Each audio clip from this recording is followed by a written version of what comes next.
Hi there. I'm Dr. Chris Matthey. I'm the clinical director here at Authentic Counseling Associates, where we do great therapy and we also train great therapists. I'm here to talk today about one of the big five, connection as one of the big five. If you remember in my video series, we've been going over the importance of five things in our lives that we have control over that can make a big difference in our physical, emotional, and mental health. If you remember, diet, sleep, exercise, mindfulness, and connection. And today I'm going to be talking about connection. So let me shift screens here to my PowerPoint.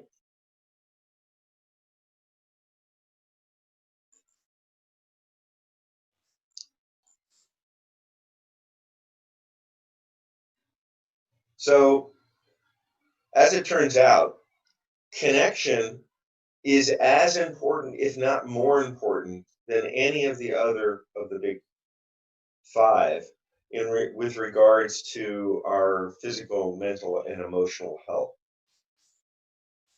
So today I'm going to talk about first the benefits of increased social connection. Talk about where we might start if we're having a hard time or don't know what to do to build relationships.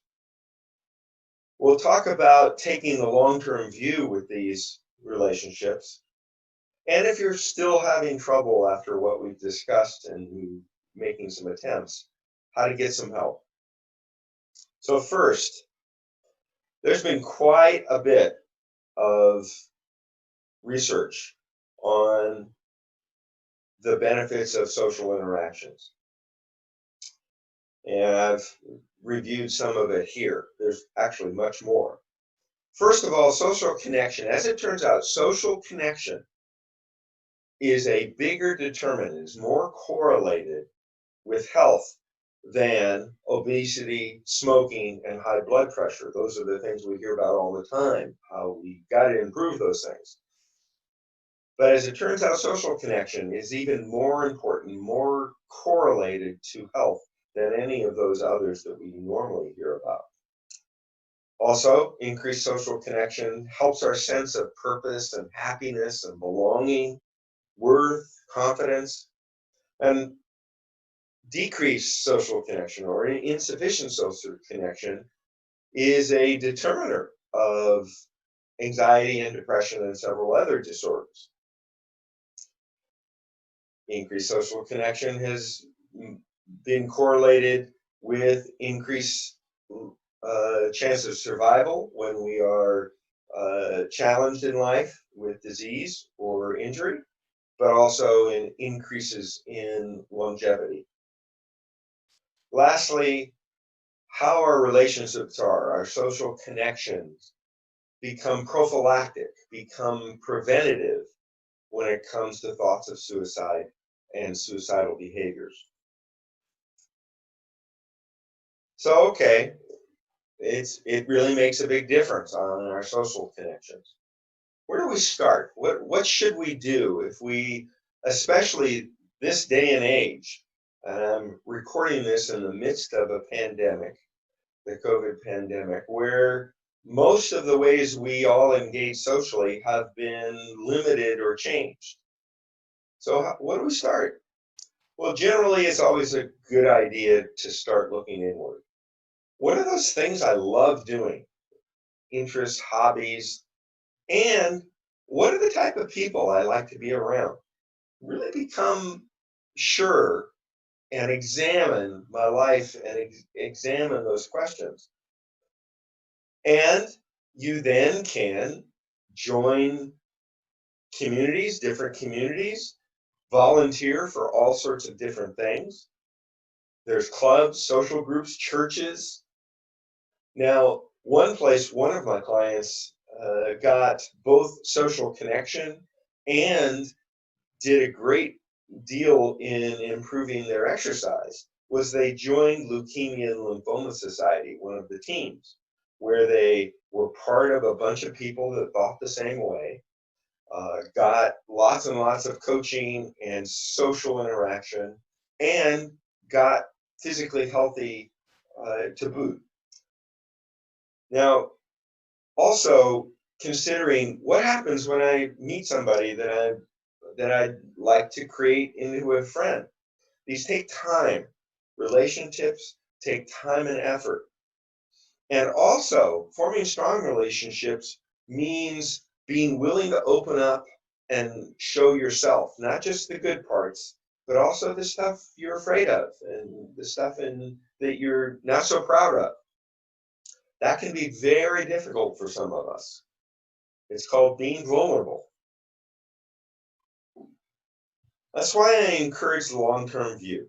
As much as we may not like the idea, relationships will come and go. Circumstances in our life change. Who we are changes over time, and that's true with everybody. So therefore, the forming, keeping of relationships sometimes also involves endings. This means if I'm going to have a strong social network, that I'm always adding more potential friendships to my possible social interactions. One of the more important ways I can help that process is to improve myself. So look at myself, become a good listener at least, but also look at the ways I encourage or discourage connection with me. So that brings us to the idea of perhaps getting some help in this. Many of us, for a variety of reasons, have a difficult time forming and keeping relationships. This might be from experiences in our long time past or our recent past where we got afraid or we got hurt or we were betrayed. And that sets up at least a part of us who might distrust or fear connection. And also a little bit about introverts versus extroverts. Introverts, I test out as an introvert. Introverts love connection, but they like it differently than an extrovert. For instance, big cocktail party. My wife will know everybody at that party within about 20 minutes. Me, I will be plastered against a wall and be very uncomfortable. However, if you put me with several of my good friends, I'm as extroverted as can be. I love it. So the types of connections may be different between an introvert and an extrovert, but all of us in some way or another like connection. Actually, we're wired to want connection. So if we are having trouble connecting, maintaining connection, being vulnerable enough to build those connections, it can be very helpful to see somebody like me, a therapist, or join a men's group, or a women's group, or a spiritual group, some safe group or person where you can examine parts of self in a way that makes you more apt to feel safe in connection. So let's summarize. Social connections are as or more important than any of the other big five to our mental, physical, and emotional health. Start small. It's going to take time, but find activities you enjoy and people with characteristics and personalities you enjoy being around, and keep at it. If you have trouble connecting or there's things in your past or parts of your personality that make it difficult to connect, seek some help, and you actually can change that. So I'm going to stop sharing my screen. I want to thank you for listening.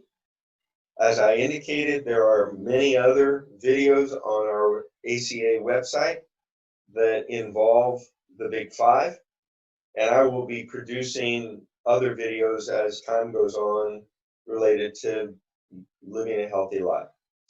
Thank you very much, and thank you for listening.